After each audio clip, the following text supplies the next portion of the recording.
El hijo autista de un poderoso empresario de Escazú, San José, había quedado atrapado en un mundo de silencio desde la trágica muerte de su madre. Ninguna terapia, ningún médico ni fortuna pudo penetrar el muro de dolor que el niño había construido a su alrededor, hasta que la nueva señora de la limpieza, una mujer humilde que cargaba con sus propias heridas del pasado, hizo algo inesperado y con un simple gesto encontró la llave del corazón de la familia. Pero antes de descubrir cómo su empatía silenciosa sanó lo que el dinero no podía comprar, queremos saber desde qué ciudad estás viendo la transmisión y qué hora es allí. Deja tu comentario, suscríbete al canal y exploremos juntos esta conmovedora historia. La mañana del miércoles amaneció sobre las colinas de Escazú con una tranquilidad engañosa. El sol costarricense, usualmente una promesa de calor y vida, parecía hoy un espectador frío, proyectando largas sombras a través de las ventanas panorámicas de la mansión de Alejandro Vargas. Dentro de la casa, el silencio era tan denso que podría cortarse con un cuchillo. No era la quietud pacífica de un hogar dormido, sino la quietud pesada y cargada de ansiedad que precede a una batalla inevitable. Cada tic-tac del reloj de pared en la sala sonaba como un martillo, marcando el tiempo que se escapaba antes de que tuvieran que salir a enfrentar un mundo que no entendían, y peor aún, no querían entender. El olor a café recién hecho, que normalmente llenaba el aire de confort, hoy se sentía como un aroma extraño, fuera de lugar, un intento inútil de normalidad, en un día que sería todo menos normal. Era día de juicio, el día en que extraños en habitaciones estériles decidirían el destino de una familia que apenas comenzaba a encontrarse a sí misma. Sofía Herrera sentía el peso de ese silencio en cada fibra de su ser. Estaba en la habitación de Daniel, ayudándolo a ponerse una camisa abotonada que parecía demasiado formal para sus pequeños hombros. Sus manos, normalmente firmes y seguras, temblaban ligeramente mientras ajustaba el cuello. Tenía un nudo de hielo en el estómago, una contradicción con el sudor frío que se formaba en sus palmas. Su atención estaba completamente centrada en el chico, la forma en que miraba la luz que entraba por la ventana, la textura de su cabello bajo sus dedos, el suave ritmo de su respiración. Daniel era su ancla en ese mar de incertidumbre.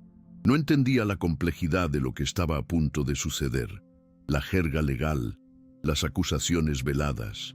Solo sentía la tensión en el aire, el cambio en la atmósfera de la casa y se aferraba a la presencia de Sofía como un náufrago a un trozo de madera a la deriva. Ella era su refugio y hoy, más que nunca, sabía que no podía flaquear. No podía dejar que la tormenta que rugía en su interior lo superara. Al otro lado del pasillo, en su vasto e impersonal dormitorio, Alejandro Vargas se movía con rigidez controlada. Se ajustaba la corbata de seda con precisión mecánica. El nudo perfecto contrastaba marcadamente con el caos que sentía en su interior. Su traje oscuro y a medida parecía una armadura, pero sabía que era inútil contra el tipo de enemigo al que se enfrentaban ahora. Era un hombre acostumbrado a luchar en salas de juntas, a ganar con lógica, estrategia y poderío financiero. Pero esta lucha era diferente. Implicaba emociones que había pasado años reprimiendo, vulnerabilidades que apenas se admitía a sí mismo. La acusación de negligencia fue un golpe bajo, una táctica corporativa sucia, pero tocó la fibra sensible. Era un eco de sus propios fracasos, de su propio miedo a no ser suficiente para Daniel desde la muerte de su esposa. Ver a Sofía y Daniel juntos en su propio mundo de silenciosa comprensión era a la vez su mayor esperanza y un reflejo de su propia distancia. El momento crucial antes de partir ocurrió en la sala. Sofía bajó con Daniel, cuya pequeña mano apretaba firmemente la suya. Alejandro ya estaba de pie junto a la puerta, con un maletín de cuero en la mano. su rostro una máscara de determinación impasible. Por un instante, los tres se quedaron quietos, un triángulo de soledad compartida. Daniel, percibiendo la tensión, soltó la mano de Sofía y caminó lentamente hacia su padre. No dijo nada, nunca lo hacía, pero le ofreció un pequeño dinosaurio de plástico, su juguete favorito. Era un gesto simple, una ofrenda de paz, una petición de consuelo. Alejandro miró el juguete, luego a su hijo, y por primera vez esa mañana la armadura de su rostro se quebró. Se arrodilló, la costosa tela de sus pantalones tocó el suelo de mármol, y aceptó el dinosaurio con una solemnidad que normalmente reservaba para cerrar tratos millonarios. Ese pequeño acto de confianza de su hijo era más valioso que cualquier contrato. El camino al centro de San José era una mancha verde y de concreto. La vida palpitaba afuera del vehículo blindado, gente que se dirigía al trabajo, el sonido de las bocinas, el olor de la comida callejera. Dentro, sin embargo, el aire era tenue. Sofía sostenía a Daniel en su regazo, protegiéndolo con su cuerpo, susurrándole palabras tranquilizadoras que eran más para ella que para él. Miró el paisaje, la normalidad de la vida cotidiana, y se sintió como si estuviera en una burbuja, separada de todo. Su mundo se había encogido a ese vehículo, a esa misión. Ya no era solo una cuidadora, era una guardiana, una defensora. Sentado a su lado, Alejandro miraba al frente con la mandíbula apretada. No habló, pero Sofía podía sentir la furia y el miedo que emanaban de él en oleadas. Era la impotencia de un hombre poderoso, un león enjaulado, obligado a jugar un juego cuyas reglas no controlaba. Llegar al juzgado fue como una ráfaga de furia. Los flashes de las cámaras estallaban como fuegos artificiales, nublándole la vista. Los reporteros se abalanzaban, gritando preguntas como dardos envenenados. «Señor Vargas, ¿es cierto que descuidó a su hijo?», preguntó. «¿Quién es esa mujer que lo acompaña?», preguntó. Alejandro actuó instintivamente. Se convirtió en un escudo humano, interponiéndose entre las cámaras y Sofía, quien apretaba a Daniel contra su pecho, con la cabeza del niño hundida en su hombro para protegerlo de la avalancha sensorial. Sintió el corazón de Daniel latir aceleradamente contra el suyo, un latido de pánico. En ese momento, la sala del tribunal no era un lugar de justicia, era una arena, y ellos eran gladiadores arrojados a los leones, ávidos de escándalo. La dignidad fue la primera víctima, y Sofía luchó por mantener la suya, concentrándose únicamente en proteger al niño inocente que tenía en brazos. El interior del edificio era frío e imponente. El sonido de sus pasos resonaba en el pulido suelo de mármol, cada paso resonando con una aterradora finalidad. El aire olía a papel viejo, desinfectante y a un miedo ancestral e institucionalizado. Sofía se sentía pequeña y fuera de lugar. Su ropa sencilla, un vestido discreto pero limpio, parecía gritar su estatus entre los trajes caros y los maletines de cuero de los abogados. Sintió las miradas sobre ella, evaluándola, juzgándola. Era la sirvienta, la intrusa, la pieza central inesperada de este drama de la alta sociedad. Apretó con más fuerza la mano de Daniel, un recordatorio físico de por qué estaba allí. No era por Alejandro, no era por dinero ni estatus. Era por este chico, cuyo mundo silencioso era más rico y profundo de lo que cualquiera de esas personas pudiera imaginar. Mientras esperaban en un duro banco de madera fuera de la sala, el tiempo parecía alargarse. Cada segundo era una pequeña eternidad de angustia. Sofía podía oír los murmullos apagados al otro lado de la puerta, fragmentos de conversaciones que su cerebro intentaba, sin éxito, ignorar.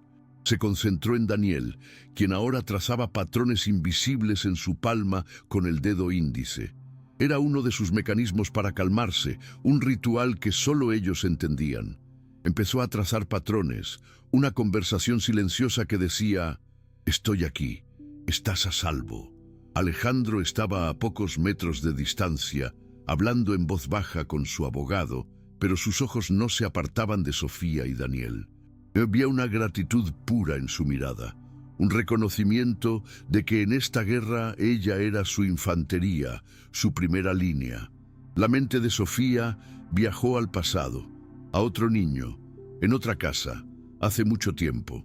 Su hermano, Gabriel, recordó la frustración en sus ojos, la forma en que agitaba las manos cuando el mundo se volvía demasiado ruidoso y confuso. Recordó cómo lo etiquetaban los médicos, cómo los vecinos lo miraban con lástima o miedo. Lo entendía, era su intérprete, su defensora, pero era solo una niña entonces y no podía protegerlo del juicio del mundo. Ahora, el universo le daba una segunda oportunidad. Daniel era su Gabriel. La injusticia que enfrentaba era la misma. La acusación formal del Patronato Nacional de la Infancia, instigada por un rival corporativo, fue simplemente una versión más sofisticada y cruel de los rumores ignorantes que atormentaron su infancia. El dolor de esa vieja herida se mezcló con la ansiedad del presente, forjando una férrea determinación en su corazón. Alejandro, mientras tanto, luchaba con sus propios demonios. La acusación lo había obligado a afrontar la verdad de su paternidad tras la muerte de su esposa, Ana. Se había refugiado en el trabajo, creyendo que la ayuda económica era la única forma de amor que le quedaba. Contrató a los mejores terapeutas, compró los juguetes más caros, pero la distancia emocional entre él y su hijo no hizo más que crecer.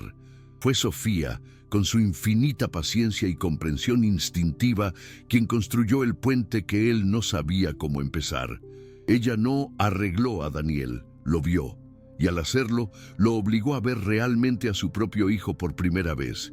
Ahora, el mundo amenazaba con destruir ese frágil puente, etiquetando su progreso como manipulación y su nueva esperanza como negligencia. Sintió una rabia fría y precisa, no solo contra su rival, sino contra sí mismo, por haber permitido que las cosas llegaran a ese punto. La puerta de la sala se abrió y un secretario presentó el caso. Vargas Alejandro, sobre el menor Daniel Vargas.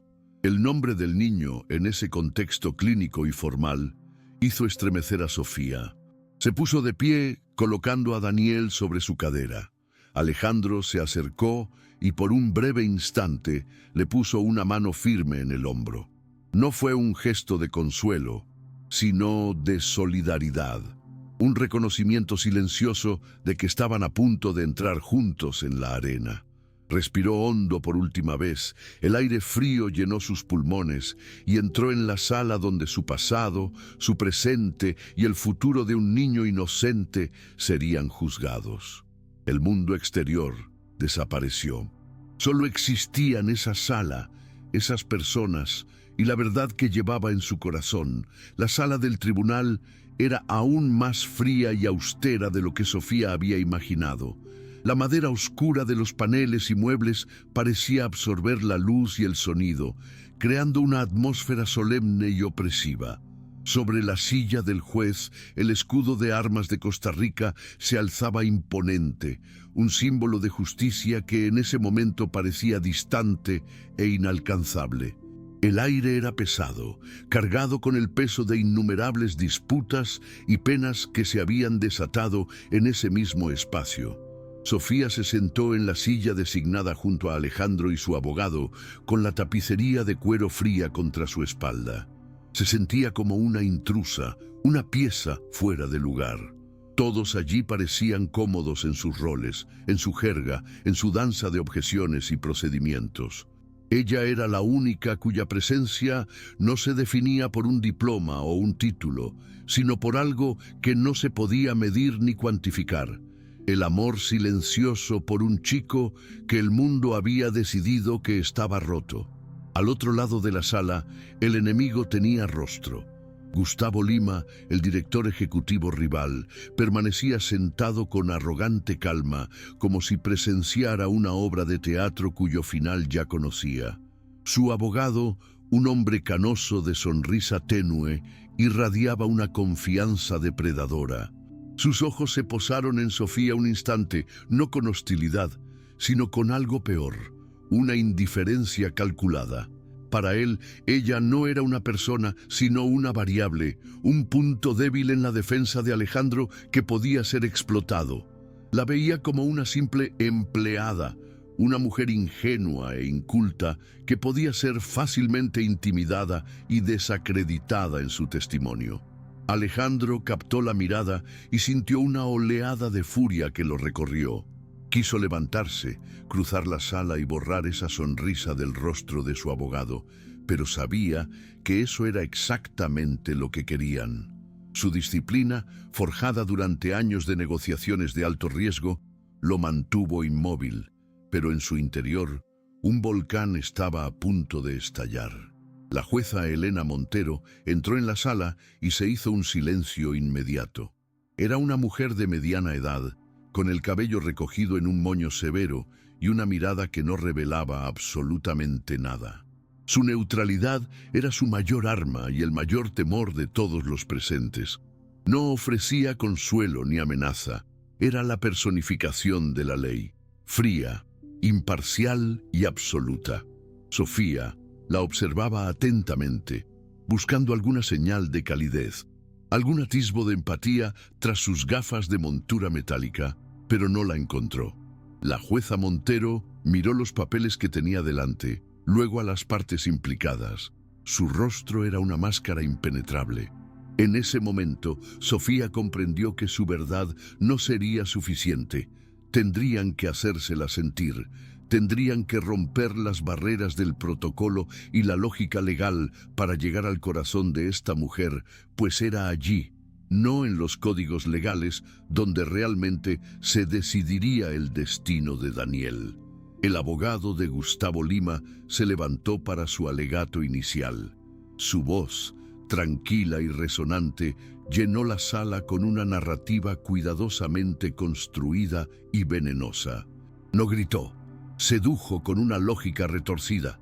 Pintó un retrato de Alejandro Vargas como un magnate poderoso y ausente, consumido por el trabajo y el dolor, quien, en su negligencia, había entregado a su vulnerable hijo a un cuidador no cualificado, un limpiador con motivos cuestionables.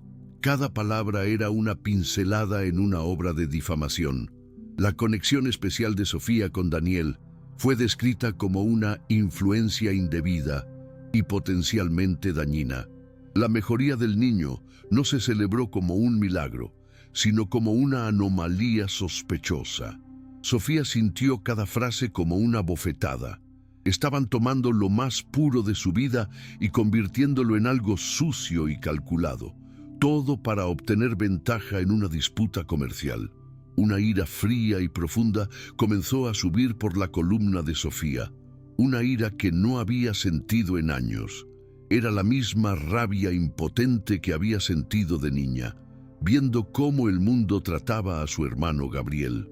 No solo atacaban a Alejandro, estaban profanando la memoria de su hermano y la esencia misma de quién era ella. Bajo la mesa, sus manos apretadas en puños, sus uñas clavándose en sus palmas. Se obligó a respirar, a mantener su rostro neutral, a no darles la satisfacción de verla desmoronarse. Sus ojos encontraron el pequeño dinosaurio de plástico que Alejandro aún sostenía discretamente en su mano, apoyado en su maletín. Ese pequeño objeto se convirtió en su ancla. Era el símbolo del mundo de Daniel, un mundo que había jurado proteger. Ella no estaba allí para defenderse. Estaba allí para defender la santidad de ese mundo silencioso contra los invasores bárbaros que buscaban saquearlo para obtener ganancias. Alejandro escuchaba al abogado del otro lado con una calma exterior que desmentía la tormenta que rugía en su alma. Cada mentira, cada insinuación era un cuchillo que se retorcía en su herida más profunda, la culpa. La culpa por no haber estado lo suficiente ahí para Ana mientras estaba enferma. La culpa por no saber cómo llegar a su propio hijo después de que ella ya no estuviera. El abogado rival estaba usando sus defectos más íntimos como munición, exponiéndolos bajo las luces fluorescentes de esa habitación fría. Por un momento, sintió el impulso primario de reaccionar, de gritar, de exponer el engaño. Pero entonces miró a Sofía. Vio la dignidad en su postura, la determinación en su mirada tranquila, y la vergüenza lo golpeó. Ella, que no tenía nada, luchaba con más coraje que él, que lo tenía todo. Comprendió, con dolorosa claridad, que su poder, su dinero y su influencia eran inútiles aquí. La única arma que tenían era la verdad de Sofía, y solo podía rezar para que fuera suficiente. El primer testigo llamado por la fiscalía fue un representante del Patronato Nacional de la Infancia, Pani. Era una mujer de aspecto cansado, que hablaba con un tono monótono y burocrático. No era maliciosa, solo un engranaje del sistema. Con una neutralidad devastadora, relató la denuncia anónima que recibieron, los protocolos que siguieron y la visita que hicieron a la mansión. Describió la situación como atípica, una palabra que, en un tribunal, sonaba a sospechosa. Mencionó que la cuidadora principal, Sofía Herrera, no tenía certificaciones formales en educación especial ni terapia. Aunque admitió que no se encontraron señales de abuso físico ni negligencia y que el niño parecía bien cuidado y tranquilo, la historia de la mala conducta ya estaba sembrada. Cada palabra formal era un ladrillo más en el muro que estaban construyendo entre Alejandro y su hijo. Tras el testimonio del empleado del Pani, un cambio sutil pero palpable se produjo en la atmósfera de la sala. La duda se había sembrado, y Sofía la sentía brotar en los ojos de los periodistas e incluso en la forma en que la jueza Montero tomaba notas, con su pluma moviéndose con fría deliberación. La historia de la fiscalía era simple, lógica y perversa. Un padre adinerado y distante, una empleada doméstica sin formación, una niña vulnerable. ¿Cómo podían rebatir una historia tan bien contada? Sofía sintió que una oleada de desesperación amenazaba con envolverla. Parecía una batalla perdida antes siquiera de comenzar. Cerró los ojos un segundo e imaginó el rostro de Daniel. Recordó su primera sonrisa vacilante, la forma en que le tomó la mano por primera vez. Esos recuerdos eran su verdad, una verdad más poderosa que cualquier mentira dicha en esa sala. Abrió los ojos, con una determinación renovada. El abogado de Gustavo Lima sonrió, sintiendo que había acorralado a la defensa. Se giró hacia el juez, preparándose para llamar a su siguiente testigo. Probablemente un perito pagado para cuestionar la competencia de Sofía. Pero para sorpresa de todos en la sala, fue la abogada de Alejandro, una mujer llamada Sandra, quien se puso de pie primero. La sala quedó en silencio, esperando su objeción o moción procesal. Sin embargo, sus palabras sacudieron la estrategia de la fiscalía. Con voz clara y firme que rompió la tensión, anunció: «Señoría, la defensa desea cambiar el orden de sus testigos. Llamamos a la señora Sofía Herrera al estrado en este momento». Un murmullo recorrió la galería. Todas las miradas, incluidas las del abogado contrario, se posaron en Sofía. Su corazón dio un vuelco y luego comenzó a latirle con fuerza contra las costillas, un tambor de guerra que anunciaba que había llegado el momento. La caminata hacia el podio fue la más larga de la vida de Sofía. Cada paso parecía pesar 1 tonelada, y el sonido de sus zapatos en el piso de mármol resonaba en sus oídos como el redoble de un tambor fúnebre. Los rostros en la galería se convirtieron en una mancha borrosa, y el aire parecía haberse enrarecido, dificultando la respiración. Sintió cientos de ojos sobre ella, diseccionándola, juzgándola antes de que pudiera decir una sola palabra. Instintivamente evitó mirar a Alejandro. Sabía que ver el dolor y la ansiedad en su rostro rompería la frágil coraza de compostura que había construido a su alrededor. Su único enfoque era la silla de madera vacía que la esperaba. La miró como un marinero en una tormenta mira un faro lejano. Era su destino, su único punto de orientación en un océano de hostilidad. Ese pequeño trozo de madera era donde tendría que anclarse y luchar, no con la fuerza, sino con la verdad. Colocar la mano sobre el libro sagrado fue un acto surrealista. La cubierta de cuero estaba desgastada y fría bajo sus dedos temblorosos. La voz del secretario del tribunal era un monótono zumbido, recitando palabras que apenas registró. ¿Jura decir la verdad, toda la verdad y nada más que la verdad? Cuando le llegó el turno de responder, su voz salió como un susurro, apenas audible en la silenciosa inmensidad de la sala. Lo juro. Pero en ese susurro estaba el peso de una promesa que se había hecho a sí misma años atrás, en el funeral de su hermano. La promesa de que nunca más permitiría que el silencio de nadie se confundiera con vacío. Ese juramento no era para el tribunal, ni para el juez, ni para los abogados. Era para Gabriel, y era para Daniel. Era una reafirmación de la misión de su vida. Y la solemnidad del acto la llenó de una calma inesperada. El miedo no había desaparecido, pero ahora tenía un propósito.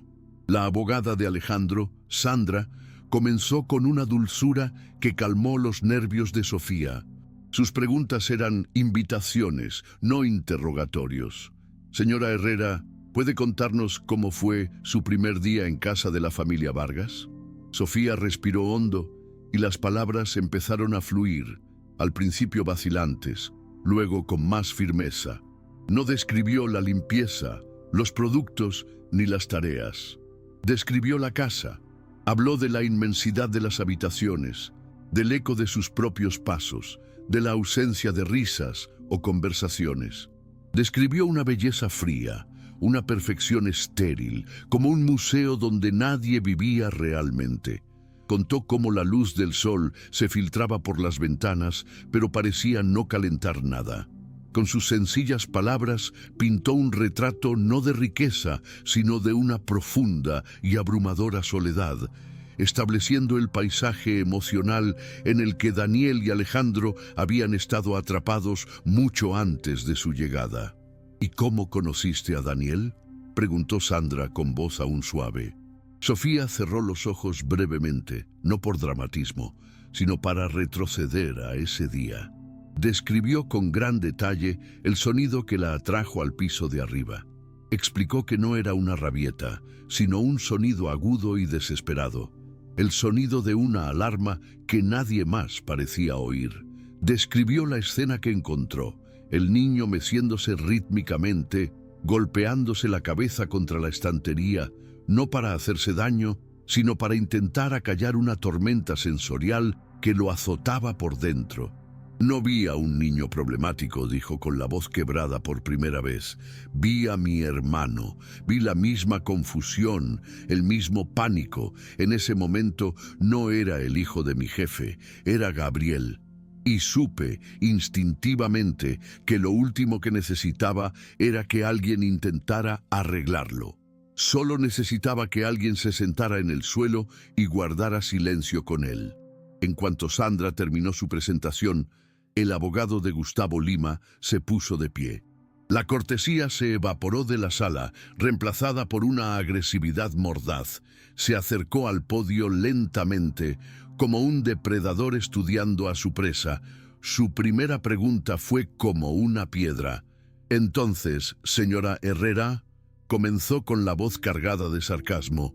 Una señora de la limpieza, sin formación académica, sin título en psicología ni educación especial, decidió por sí misma que sabía más que un equipo de terapeutas altamente cualificados contratados por el señor Vargas. Escupió la palabra señora de la limpieza, dejándola flotando en el aire como un insulto, una forma de definirla y menospreciarla delante de todos. No solo cuestionaba sus acciones, cuestionaba su derecho a haber actuado, su propia validez como ser humano en este contexto de expertos y millonarios. El insulto debería haberla hecho estremecer, pero en cambio algo en su interior se enderezó. Una calma fría reemplazó el nerviosismo. Levantó la barbilla y miró al abogado directamente a los ojos por primera vez. Su voz, al hablar, no era fuerte, pero tenía una autoridad que silenció la sala. «Tiene razón, señor.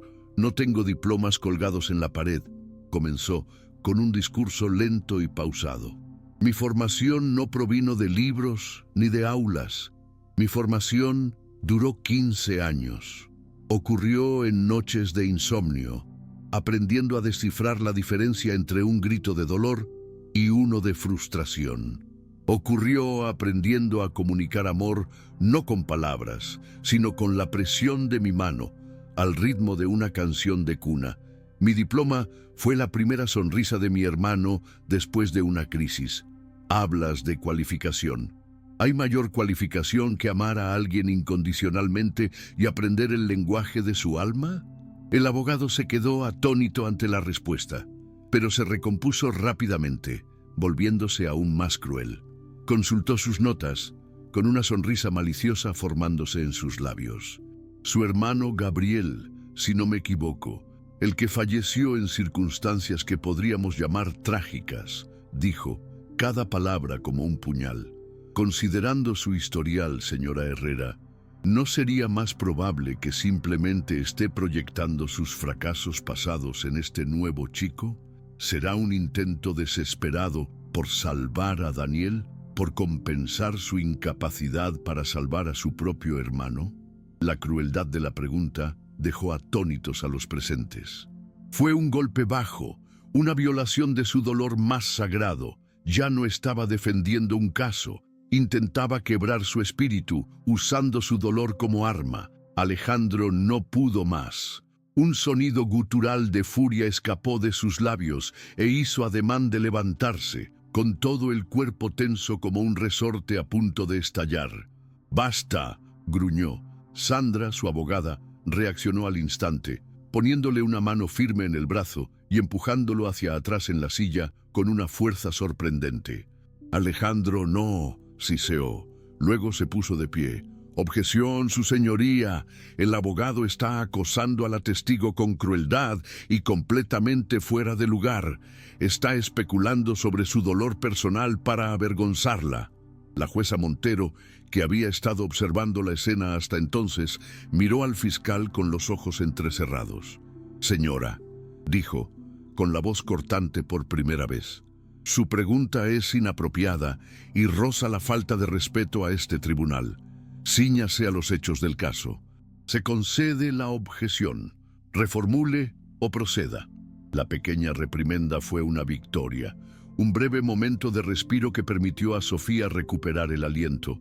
Aún habiendo aceptado la objeción, Sofía sintió la necesidad de responder a la acusación que flotaba en el aire. Respiró hondo, no para calmarse, sino para encontrar el centro de su convicción. «Mi hermano no necesitaba ser salvado», dijo en voz baja, pero con una claridad cristalina que hizo que todos en la sala se inclinaran para escuchar. «Necesitaba ser visto, necesitaba ser amado». La mayor tragedia en la vida de Gabriel no fue la condición con la que nació, fue la soledad, fue vivir en un mundo que se negaba a aprender su idioma. «No fallé en salvarlo». Hizo una pausa, recorriendo la sala con la mirada y deteniéndose un instante en el abogado. «El mundo no lo vio, y no permitiré que eso vuelva a suceder». La declaración no era una defensa, era un manifiesto de empatía en un lugar construido sobre hechos escuetos. Fue la primera vez que la máscara de la jueza Montero flaqueó de verdad. Dejó de escribir, dejó el bolígrafo y se recostó en su silla. Sus ojos, antes impenetrables, ahora miraban a Sofía con una intensidad distinta. No era lástima, ni siquiera compasión. Era algo más profundo, algo parecido al respeto. La jueza, una mujer que había pasado décadas escuchando mentiras bien dichas y verdades mal articuladas, reconoció el inconfundible sonido de la autenticidad. En ese instante, la dinámica de poder en la sala cambió radicalmente. Sofía Herrera ya no era la limpiadora ni la testigo vulnerable. Se convirtió en la autoridad moral de la sala, la única persona que hablaba con un conocimiento que ningún título podía otorgar. El fiscal percibió el cambio y su postura arrogante comenzó a debilitarse. Sandra, percibiendo la oportunidad, se levantó de nuevo con la estrategia clara. Señora Herrera, el abogado mencionó la lengua de su hermano. ¿Podría describir la lengua de Daniel Vargas al tribunal? Y con esa invitación, Sofía abrió las puertas al mundo silencioso que compartían con Daniel. Empezó a hablar y la sala desapareció. Ya no estaba testificando, estaba enseñando. Describió cómo un doble golpeteo del dedo índice sobre la mesa significaba «tengo sed», pero 3 veces significaba «la luz es demasiado fuerte». Contó cómo la forma en que alineaba sus coches de colores no era una obsesión sin sentido, sino un barómetro de su estado emocional, perfectamente alineado. Estaba tranquilo, zigzagueando, ansioso, extendido, feliz y relajado. La sala escuchaba, fascinada. Continuó, con la voz cada vez más fuerte y apasionada. Habló de música. ¿Cómo descubrió que a Daniel no le gustaban las canciones con mucha letra ni muchos instrumentos, sino que respondía a melodías sencillas, tarareadas suavemente? Contó la primera vez que lo vio sonreír de verdad, no un espasmo muscular, sino una sonrisa que le llegó a los ojos. No fue por una broma ni por un juguete nuevo. Era una tarde lluviosa, cuando estaba sentada a su lado, simplemente tarareando una vieja canción de cuna que su abuela le cantaba a Gabriel.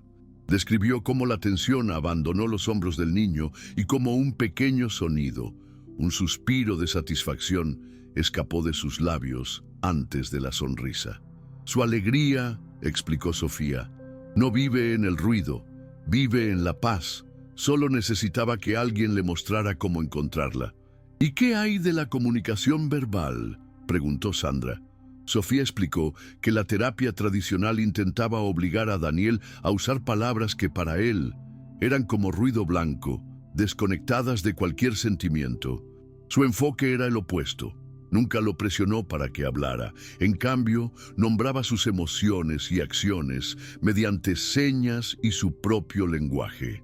Cuando él apartaba un plato, ella le decía con calma: «Ah, ya terminaste, lo entiendo». Cuando se estremecía ante un sonido fuerte, lo abrazaba y le susurraba: «Ese ruido te asustó, ¿verdad? Se acabó». Estaba construyendo un puente de confianza, mostrándole que la comunicación se trataba, ante todo, de ser comprendido, no de emitir los sonidos adecuados. Lo empoderaba para ser el autor de su propia interacción con el mundo, en lugar de obligarlo a seguir un guión que no tenía sentido para él. Con cada palabra, Sofía desmantelaba la narrativa de la fiscalía.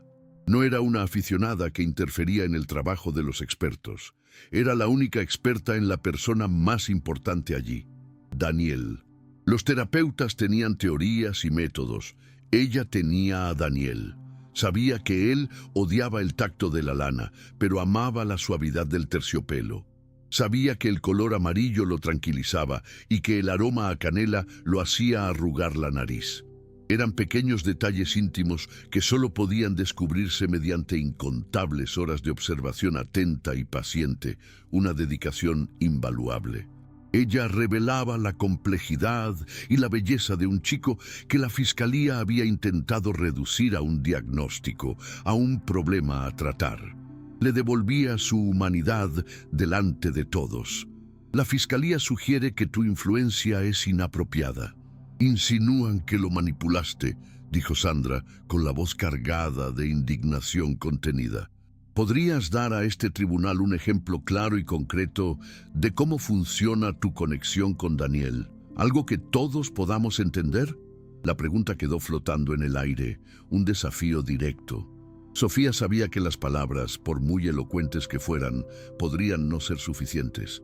Necesitaba algo tangible, algo que demostrara que su conexión no era una invención ni una proyección. Miró a Alejandro con una súplica silenciosa en los ojos. Él comprendió al instante, con el corazón latiendo con fuerza al comprender lo que estaba a punto de hacer.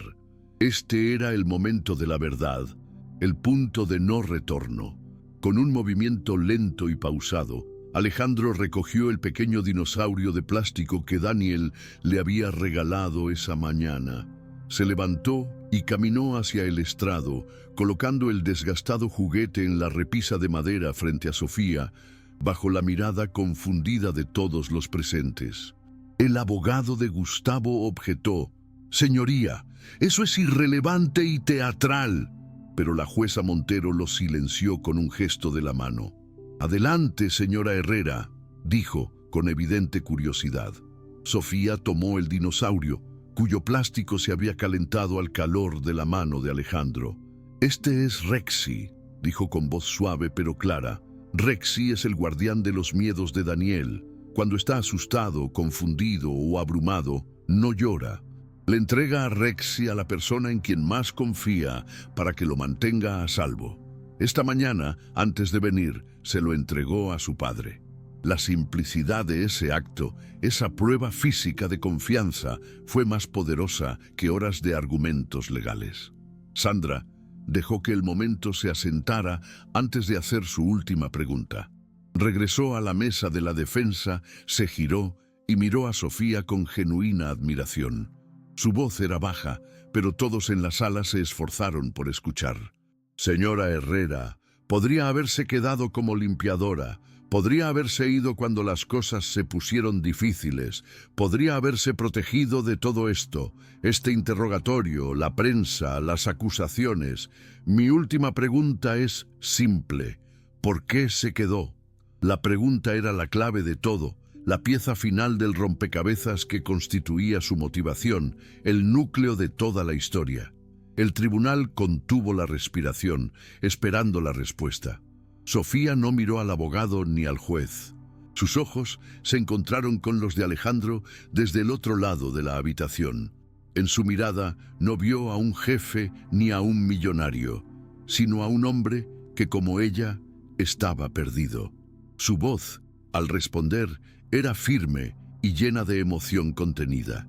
«Porque la primera semana que trabajé en esa casa me di cuenta de que no estaba limpiando una mansión. Estaba limpiando un mausoleo, un lugar hermoso, lleno de cosas caras, pero muerto por dentro. Vi a un niño ahogado en silencio y a un padre ahogado en dolor, y su silencio no me asustó porque lo conocía. Era el mismo idioma que hablaba mi hermano. Me quedé porque por primera vez en mucho tiempo sentí que había llegado a un lugar donde yo era la única persona que sabía traducir. Me quedé porque me necesitaban y descubrí que yo también los necesitaba». Un silencio profundo y absoluto llenó la sala. No era un silencio vacío, sino un silencio denso, lleno de comprensión. Las palabras de Sofía lo habían redefinido todo. No era una intrusa, era una pieza faltante. El fiscal permaneció allí con la arrogancia desvanecida, el rostro pálido. Sabía que había perdido, no en una cuestión de derecho, sino en el tribunal de la humanidad. Cuando el juez se volvió hacia él y le preguntó si tenía más preguntas, simplemente negó con la cabeza y murmuró: «No, su señoría, nada más». Gustavo Lima miró al vacío, con la mirada fija en la sorpresa. Los periodistas, por una vez, no estaban escribiendo. Simplemente miraban a Sofía, testigos de algo mucho más significativo que un escándalo corporativo. «La testigo puede retirarse», dijo la jueza Montero, con la voz notablemente más baja que antes. El regreso de Sofía a su silla fue completamente diferente al primero. Tenía las piernas firmes y la cabeza bien alta. Ya no era la señora de la limpieza asustada. Era una mujer que había defendido su verdad y había prevalecido.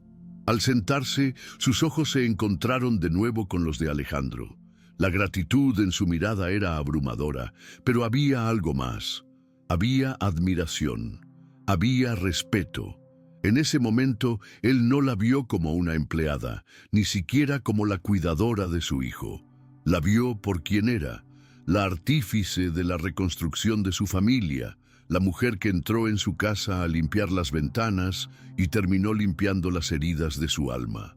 La batalla no había terminado, pero la guerra, la verdadera guerra, estaba ganada.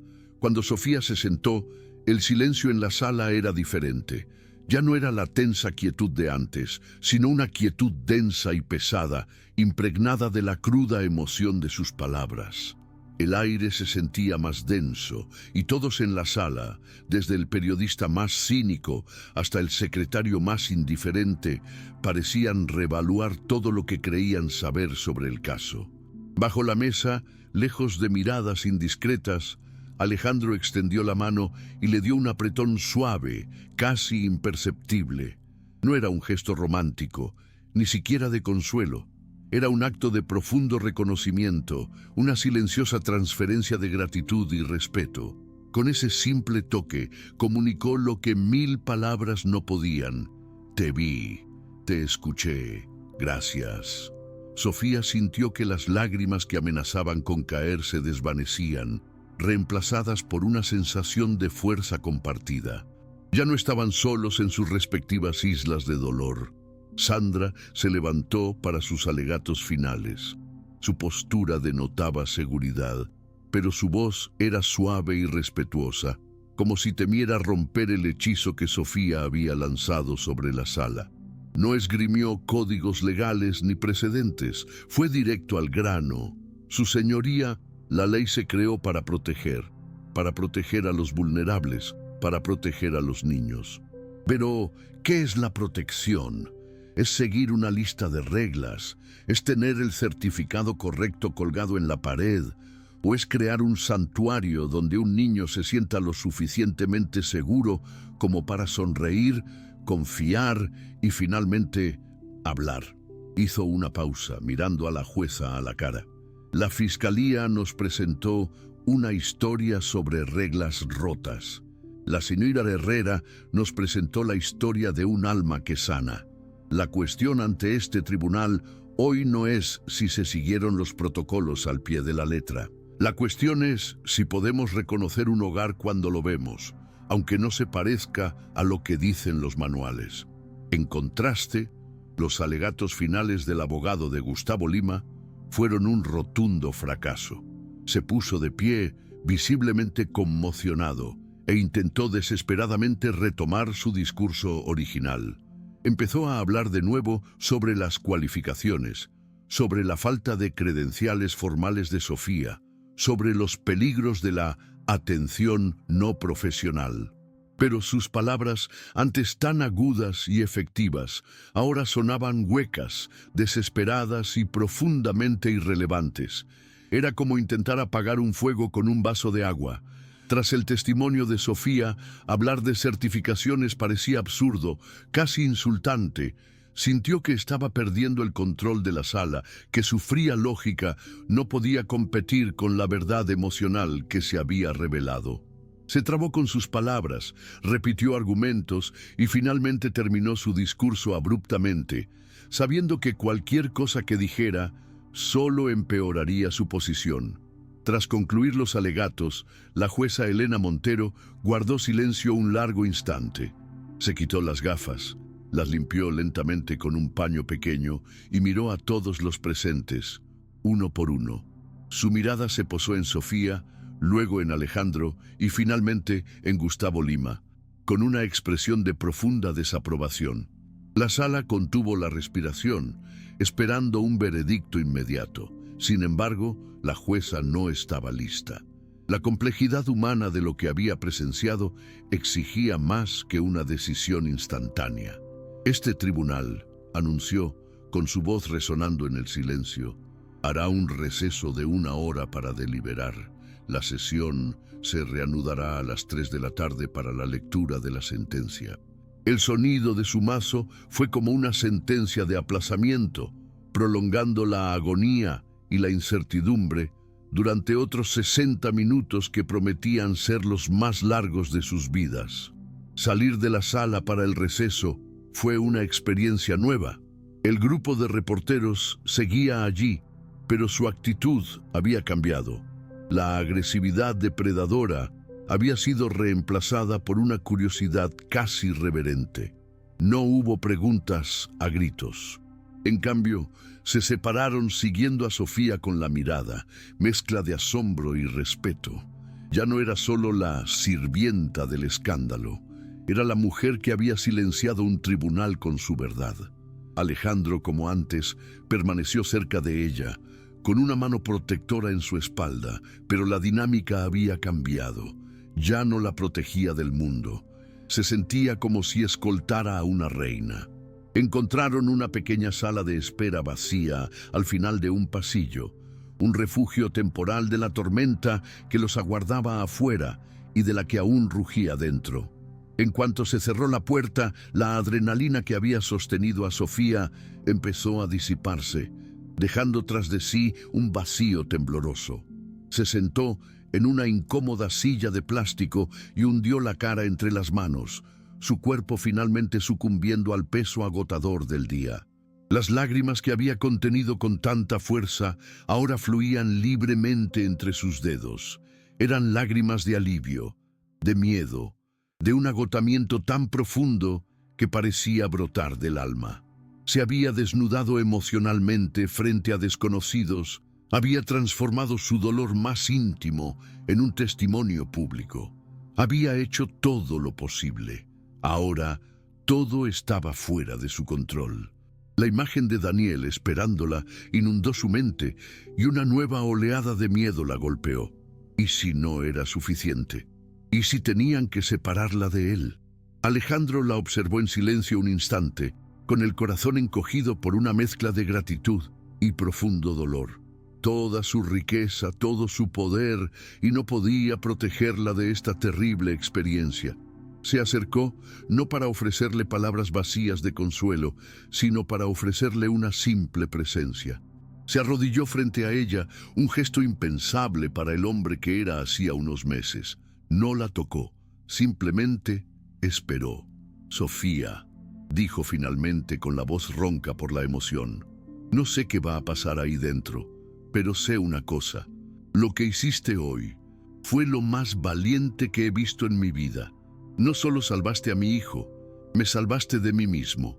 Independientemente de lo que decida el juez, ya has ganado». Sus palabras eran la verdad más pura que jamás había dicho. Sus palabras fueron un bálsamo. Sofía levantó lentamente su rostro bañado en lágrimas y lo miró. Por primera vez, vio más allá del multimillonario, más allá del jefe. Vio a un hombre despojado de sus defensas, vulnerable y sincero, un hombre que también estaba roto a su manera. Esbozó una leve sonrisa temblorosa. «Solo dije la verdad, Alejandro», susurró. «Tu verdad es más poderosa que su ejército de abogados», respondió él. Se quedaron en silencio, pero era un silencio nuevo, un silencio de complicidad y entendimiento mutuo. La jerarquía entre ellos se había disuelto por completo en aquella sala. Ya no eran jefe y empleado, eran dos personas que luchaban por lo mismo: la oportunidad de tener una familia, la oportunidad de sanar. El tiempo en esa sala de espera parecía transcurrir de forma distinta, cada minuto alargándose hasta convertirse en una hora. Afuera, el mundo continuaba, pero para ellos el universo entero estaba contenido entre esas cuatro paredes y la decisión se tomaba a pocos metros de distancia. No dijeron mucho más. No hacía falta. El silencio entre ellos estaba lleno de todo lo dicho y de todo lo que aún no se podía expresar. Era un silencio construido sobre la confianza que Sofía había descrito en su testimonio, prueba viviente de su veracidad. Era la clase de quietud que había traído a la vida de Daniel y sin darse cuenta se había extendido a la de Alejandro. En esa sala de espera estéril, en ese limbo de ansiedad, encontraron una extraña paz, la paz de saber que habían luchado juntos por el bien. La puerta se abrió de golpe, sobresaltándolos a ambos. Era la secretaria del juzgado otra vez. Su expresión era neutral, profesional. El juez regresa, anunció. Las palabras fueron como una descarga eléctrica. A Sofía se le subió el corazón a la garganta y sintió que se le helaba la sangre en las venas. Alejandro se puso de pie, con la mandíbula tensa de nuevo. El momento había llegado. Intercambiaron una última mirada, un pacto silencioso de apoyo, pasara lo que pasara. El camino de regreso a la sala fue como el viaje de un condenado a muerte a la horca. Cada paso era pesado, cada respiración superficial. Su futuro, el futuro de Daniel, se decidiría en los próximos minutos. La puerta se cerró tras ellos con un clic final, sellando su destino. El ambiente en la sala a su regreso era aún más cargado que antes. El aire crepitaba con una anticipación casi insoportable. Los periodistas estaban en sus asientos, bolígrafos en mano, rostros ansiosos. Gustavo Lima y su abogado estaban pálidos y nerviosos, la arrogancia completamente desvanecida de sus posturas. Sabían, como todos los demás, que el caso ya no se trataba de contratos ni competencia, se trataba de moralidad. Y estaban en el lado equivocado de la historia. Sofía y Alejandro tomaron asiento con los cuerpos rígidos por la anticipación. El mundo entero pareció encogerse, concentrado únicamente en la puerta por la que la jueza Montero entraría para dictar sentencia. Cuando entró la jueza Montero, un silencio sepulcral invadió la sala. Caminó hacia su silla con una deliberación que parecía tortuosa. Se sentó, ajustó sus papeles y observó la sala. Sin embargo, sus ojos no recorrieron a la multitud. Se posaron directamente en Alejandro y Sofía y allí se quedaron. Se aclaró la garganta y el sonido resonó como un trueno en la quietud. Este tribunal escuchó atentamente los argumentos de ambas partes. Comenzó, con voz formal, pero con un nuevo peso. La Fiscalía presentó un caso basado en protocolos, certificaciones y la interpretación estricta de la ley. La defensa, en cambio, presentó un caso basado en la observación, la conexión y la naturaleza intangible del bienestar de un niño. Hizo una pausa y cada segundo de silencio ponía a Sofía al límite. Primero, continuó la jueza, y su tono se volvió más duro al volverse hacia la mesa de la Fiscalía, debo expresar la profunda y perturbada comprensión de este tribunal ante lo que parece ser un uso malicioso y cínico del Patronato Nacional de la Infancia como arma en una disputa corporativa. Usar el bienestar de un niño vulnerable como arma no solo es legalmente cuestionable, sino moralmente reprobable. Por lo tanto, las acusaciones de negligencia presentadas contra el señor Vargas, basadas en una denuncia anónima y claramente calculada, se consideran infundadas y se desestiman sumariamente. Un suspiro colectivo de alivio surgió de la mesa de la defensa, pero la jueza levantó la mano indicando que aún no había terminado. Luego se volvió hacia Alejandro y Sofía. Su rostro se suavizó levemente. Sin embargo, la cuestión central siempre ha sido y debería ser lo mejor para el niño, Daniel Vargas. La situación en su hogar es, sin duda, atípica. La transición de la señora Herrera de personal de limpieza a cuidadora principal es algo que, en teoría, plantearía preocupaciones legítimas para cualquier agencia de bienestar infantil. El corazón de Sofía se encogió de nuevo. La montaña rusa emocional era insoportable. Vio hacia dónde podría conducir esto, una decisión que los absolvía de negligencia, pero que aún así exigía un cambio, la remoción de Sofía del rol que con tanto cariño se había ganado. Se preparó para el golpe final. Pero este tribunal, dijo la jueza Montero, elevando la voz con renovada convicción, no opera solo en el papel, opera en el mundo real, un mundo de complejidades humanas que los libros de derecho no siempre pueden abarcar.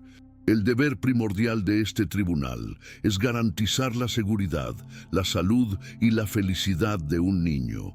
Y hoy presenciamos pruebas irrefutables de que Daniel Vargas no solo está a salvo, sino que está prosperando. Miró directamente a Sofía.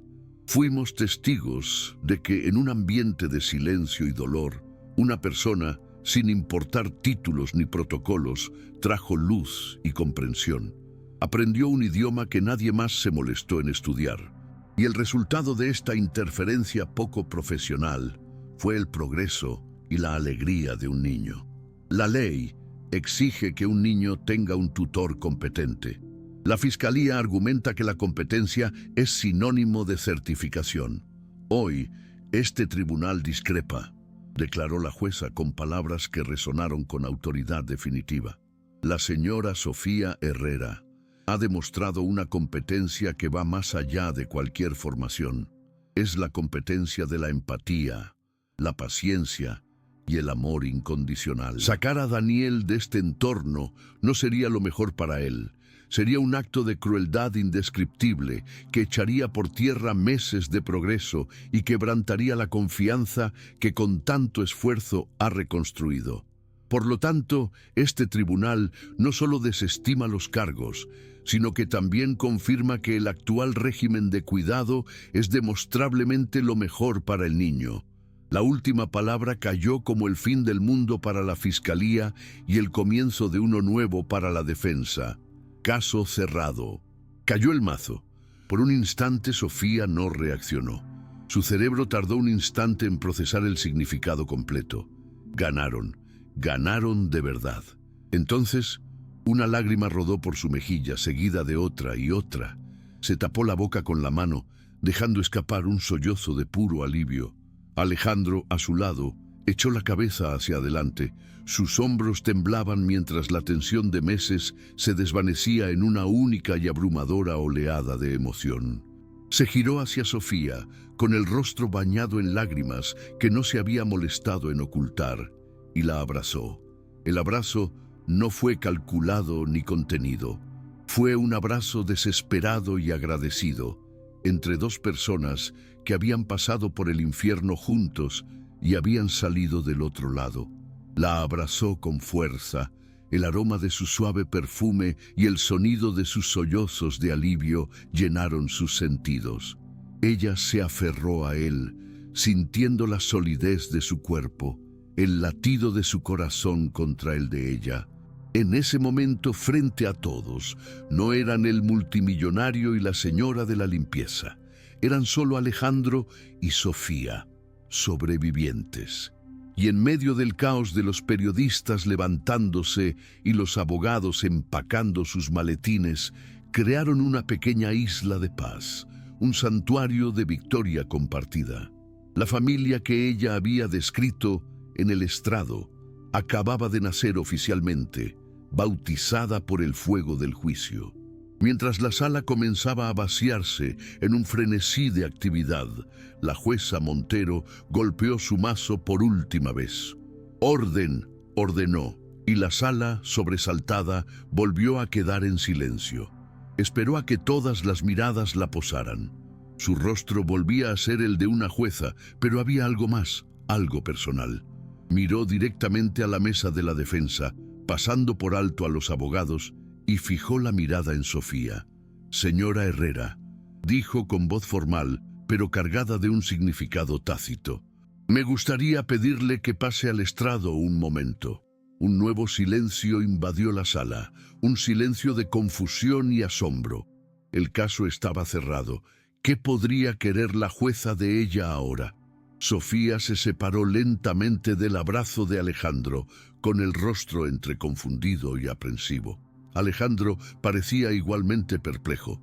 Sandra, su abogada, le dedicó un pequeño gesto de ánimo.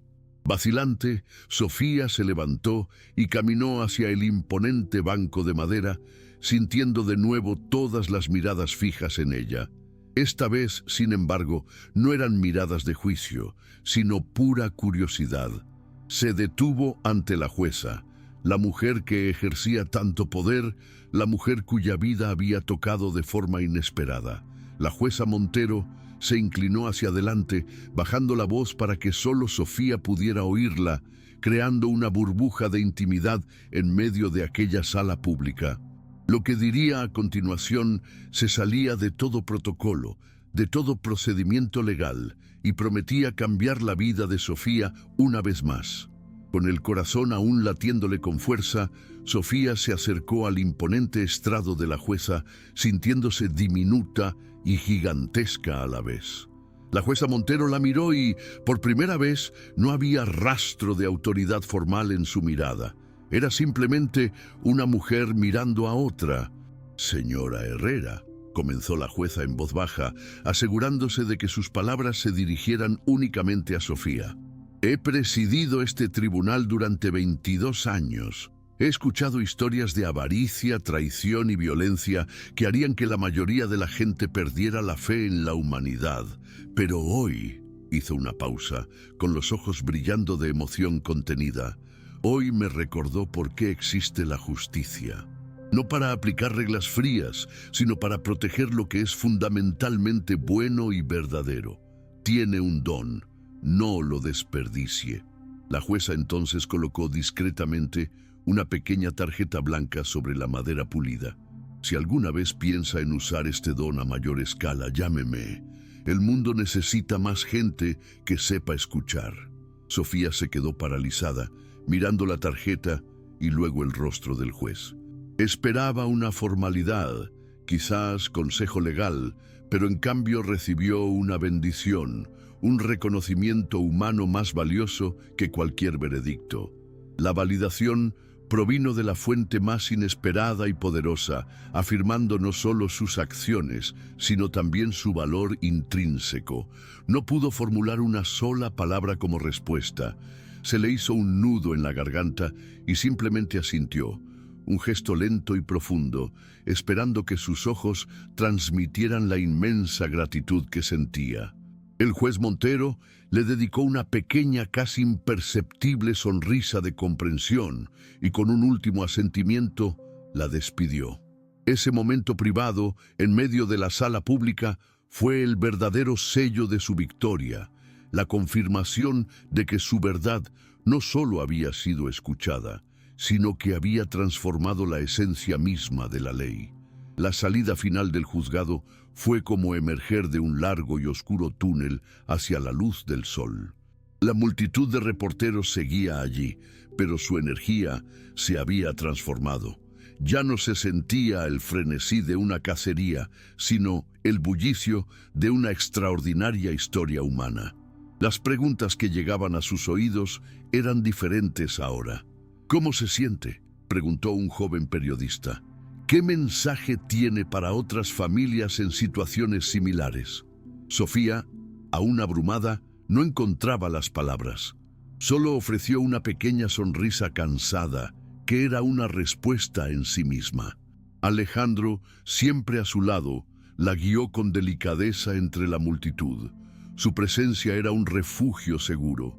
No dijo nada a la prensa, sabiendo que la historia más impactante ya había sido contada, no por él, sino por la mujer silenciosa y valiente a la que ahora escoltaba lejos del caos.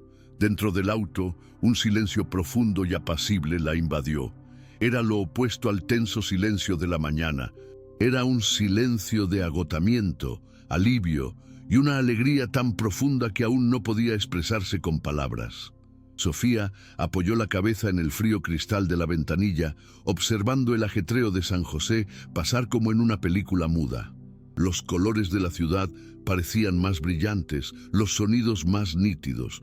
Era como si sus sentidos se hubieran reiniciado.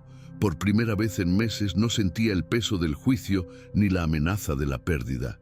Se sentía ligera. A su lado, Alejandro también estaba callado, con las manos relajadas en su regazo por primera vez en todo el día. No necesitaban hablar. Se habían comunicado de la manera más profunda posible frente al mundo entero. Ahora solo quedaba la simple y bendita paz de volver a casa. La vista de la mansión en las colinas de Escazú nunca les había resultado tan acogedora. Lo que esta mañana les había parecido una fría fortaleza y un símbolo de aislamiento, ahora se sentía como un verdadero santuario, un refugio ganado con esfuerzo. Las puertas se abrieron para darles la bienvenida, y cuando el coche se detuvo frente a la imponente entrada, Sofía sintió que los últimos vestigios de la tensión del tribunal se disipaban. La casa ya no era solo el lugar de trabajo de Sofía ni la finca de Alejandro. Era el lugar donde su familia improvisada había luchado por sobrevivir y contra todo pronóstico había prevalecido. Al bajar del coche, el aire fresco de la tarde y el aroma de las flores del jardín parecieron darles la bienvenida. No solo regresaban a una casa, regresaban a un hogar. Y dentro de ese hogar los esperaba lo más importante de sus corazones. Una amiga de confianza de la familia, que había cuidado de Daniel durante el día, abrió la puerta antes de que llegaran. Sus ojos se llenaron de alivio y alegría al ver sus rostros, y entonces apareció. Daniel estaba de pie en medio del gran vestíbulo, sosteniendo a su dinosaurio de plástico, el pequeño Rexy. Los miró con expresión seria, procesando la escena. Su mirada pasó de su padre a Sofía, y viceversa. No corrió, no emitió ningún sonido. Su mundo era de observación y sentimiento, y percibía el cambio sísmico en la atmósfera. La tormenta había pasado, la paz había regresado, y las dos personas que eran el centro de su universo habían regresado juntas y completas. En un gesto que sorprendió a todos, Daniel se acercó primero a Alejandro. Se detuvo frente a su padre, quien inmediatamente se arrodilló a su altura. Daniel extendió la mano libre y, con infinita ternura, tocó la mejilla de Alejandro, donde una lágrima seca había dejado un rastro de sal. Fue un gesto de puro consuelo, un reconocimiento del dolor de su padre. Era Daniel, a su manera, diciendo: «Ya estás bien». Veo. El corazón de Alejandro pareció romperse y reconstruirse en ese instante. Cerró los ojos, saboreando el tacto de su hijo, un tacto que pensó que tal vez nunca volvería a sentir con tanta intensidad. Era la absolución que más deseaba, otorgada no por un juez, sino por su propio hijo. Entonces, Daniel se giró y caminó hacia Sofía. Ella también se arrodilló. Sus ojos llorosos se encontraron con los de él. La observó un largo momento, su pequeña frente fruncida en concentración. Vio el cansancio en su rostro, la alegría y el alivio. Extendió la mano, no para tocarla, sino para entregarle a Rexy, la guardiana de sus miedos. Al dársela, no solo le estaba dando un juguete, le estaba diciendo que ella era su lugar más seguro, su protectora, su campeona. Sofía aceptó al pequeño dinosaurio como si fuera el trofeo más preciado del mundo, con las manos temblorosas al sostenerlo. Y entonces ocurrió el segundo milagro del día. Daniel la miró directamente a los ojos, moviendo los labios vacilante pero deliberadamente.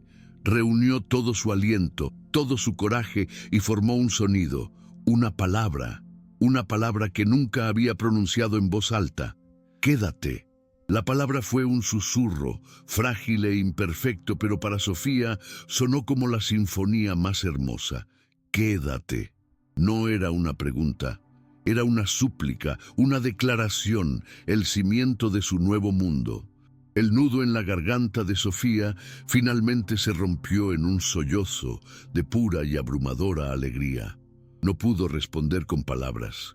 En cambio, lo abrazó, abrazándolo con toda la fuerza y ternura que poseía, hundiendo el rostro en su cabello, mientras las lágrimas de felicidad finalmente la inundaban. Alejandro observaba la escena con lágrimas corriendo silenciosamente por su rostro. Las palabras de Daniel no eran solo para Sofía, eran también para él. Era permiso, aceptación, la pieza final que lo encajó todo. El sonido de esa sola palabra, «quédate», era el sonido de su familia reconstruyéndose. Ya no había dudas ni ambigüedades. Allí, en el suelo de mármol de su recibidor, estaba todo lo que importaba en el mundo. Se acercó y los envolvió en un abrazo, uniéndose a su pequeño círculo de amor y alivio. Por primera vez desde la muerte de Ana, la mansión no se llenó de silencio ni de dolor, sino del suave sonido de lágrimas de felicidad y la innegable presencia de una familia renacida. Esa noche no hubo una gran celebración. Su victoria era demasiado íntima y sagrada para celebrarla con ostentación. En cambio, compartieron una comida sencilla en la cocina, el corazón del hogar. Alejandro intentó preparar pasta con torpeza, mientras Sofía preparaba una salsa sencilla. Daniel estaba sentado a la mesa, dibujando en un papel, dejando escapar de vez en cuando un leve murmullo de satisfacción. El ambiente era ligero y relajado.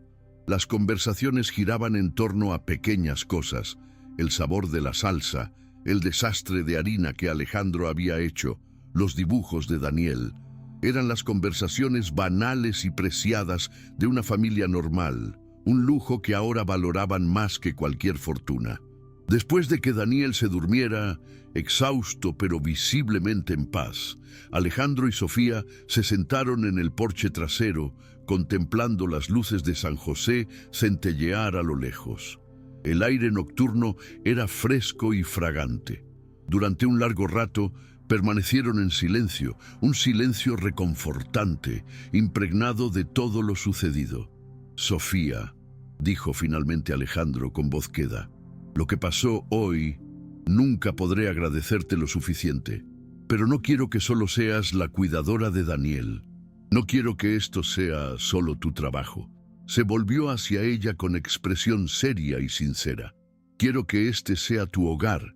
Quiero que formes parte de esta familia, en todo lo que importa, como compañera, como guardiana de Daniel, a mi lado». No era una propuesta de matrimonio ni una declaración de amor romántico. Era algo más fundamental, más profundo. Era una oferta de pertenencia, una oferta para formalizar lo que ya era cierto en sus corazones. Sofía lo miró al hombre que había pasado de ser un jefe distante y amargado a un compañero vulnerable y fuerte. Vio la sinceridad en sus ojos, la esperanza y el miedo. No necesitó tiempo para pensar. La respuesta ya vivía en su interior. No respondió con un sí formal. En cambio, simplemente extendió la mano y tomó la suya, entrelazando sus dedos. El gesto fue su respuesta. Fue un sí silencioso, un me quedo, un ya estamos. En los días siguientes, la vida en la mansión encontró un nuevo ritmo. Era un ritmo de normalidad y sanación. Se reían en la cocina durante el desayuno. Pasaban las tardes en el jardín, no con sesiones de terapia estructuradas, sino con simples juegos en el césped. Alejandro empezó a llegar a casa del trabajo más temprano, cambiando las reuniones tardías por la oportunidad de leerle un cuento a Daniel antes de dormir. Estaba aprendiendo el idioma de su hijo, no por obligación, sino por un deseo genuino de conectar. Y Sofía estaba allí, no como maestra, sino como el latido que mantenía todo latiendo en armonía, asegurando que la paz que tanto les había costado conseguir se alimentara cada día. El pequeño dinosaurio de plástico, Rexy, encontró un nuevo lugar de honor. Ya no lo guardaban para los momentos de miedo, sino que se sentaba en el centro de la mesa de la sala como un pequeño tótem de su viaje. Era un recordatorio constante de que la confianza es la base de todo y que los mayores tesoros a menudo vienen en las formas más humildes. A veces Daniel lo alzaba, lo sostenía un momento y luego lo volvía a poner, como para comprobar si la seguridad que representaba seguía ahí. Y siempre lo estaba. La presencia constante y amorosa de Sofía y la recién descubierta atención de Alejandro habían hecho que toda la casa fuera tan segura como ese pequeño juguete. Una noche, mucho después de que todos se hubieran acostado, Alejandro se encontró en su oficina, pero no estaba trabajando. Abrió un cajón y sacó una foto de su difunta esposa, Ana. Sonrió al verla. «¿Puedes creer todo esto, mi amor?», le susurró a la foto. «Estaba tan perdido, pero la encontramos. O tal vez ella nos encontró a nosotros».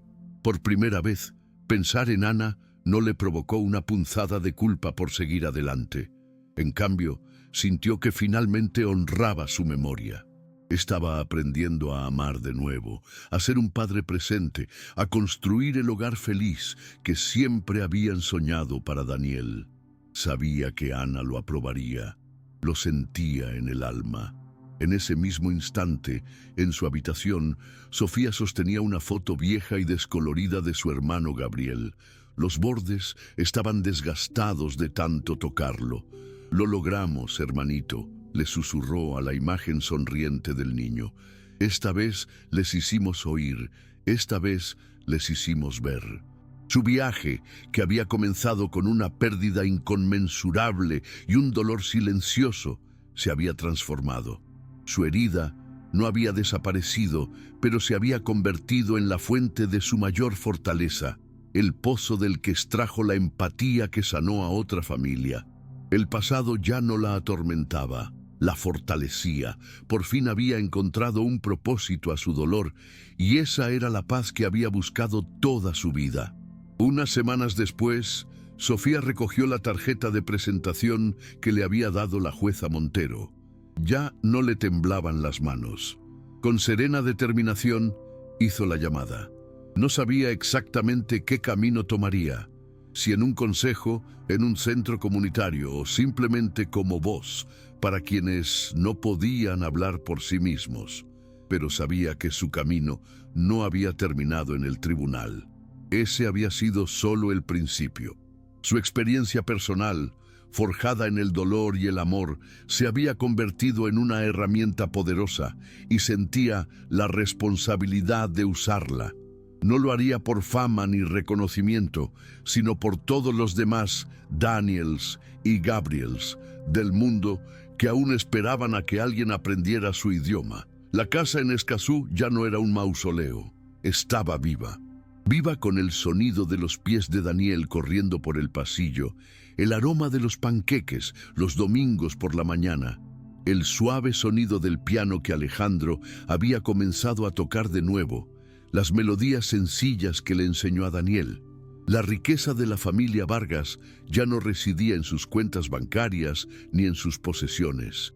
Residía en la simplicidad de sus rituales diarios, en la facilidad de sus sonrisas, en cómo tres personas, unidas por el destino y la adversidad, habían aprendido a apoyarse mutuamente, formando un trípode de amor tan fuerte que nada podía derribarlo. Eran la prueba de que un hogar no se construye con ladrillos y cemento, sino con paciencia, presencia y el coraje de permanecer. La escena final de ese capítulo de sus vidas se desarrolló una soleada tarde de domingo en el amplio patio trasero. Alejandro empujaba a Daniel en un columpio que él mismo había instalado. Con cada empujón, Daniel subía más alto, y un sonido que antes había sido tan raro ahora resonaba libremente en el aire. Su risa era pura, clara y contagiosa. Sofía observaba atentamente sentada en el césped con un libro olvidado en su regazo. No miró al multimillonario ni al niño autista. Solo vio a su pareja y a su hijo. Vio a su familia. El sol se puso tras las montañas, pintando el cielo de colores vibrantes. Y Sofía sonrió, una sonrisa de profunda satisfacción. Había aprendido la lección más importante de todas: la verdadera justicia, el verdadero amor y la verdadera sanación no ocurren en tribunales ruidosos, sino en los espacios tranquilos donde un alma se atreve a ver y escuchar a otra. Y allí, en ese jardín, el silencio finalmente cantó. Sofía no buscó una nueva vida, simplemente comprendió un dolor que ya conocía. Y al hacerlo, no solo le devolvió la voz a un niño perdido en el silencio, sino también el corazón a un padre sumido en el dolor.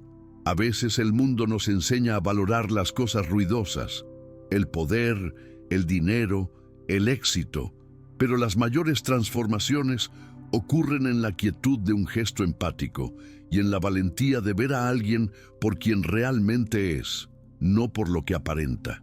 Su camino nos recuerda que la mayor cualidad que podemos tener es un corazón dispuesto a escuchar el lenguaje no hablado. Si esta historia te conmovió, como a Sofía, Daniel y Alejandro, suscríbete al canal para no perderte otras historias que nos demuestran que el mayor acto de valentía es simplemente perseverar.